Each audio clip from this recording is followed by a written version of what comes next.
ჭყოროწყუს მუნიციპალიტეტში ავარიას 21 წლის ახალგაზრდა ემსხვერპლა დაშავებულია ერთი პირი.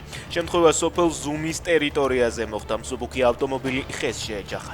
მომხდარზე გამოძიებაა დაწყებული. ოცნებამ BBC-ს ოფიციალური საარჩევნით მიმართა. პაპუაშვილის თქმით, ბრიტანული მაუწყებლისგან საჩივრით მოთხოვნილი აქვთ ფილმისა და მასთან დაკავშირებული მასალების აღება შესაბამისი პლატფორმებიდან, ასევე ოცნება ითხოვს საჯარო ბოდიშის მოხდას.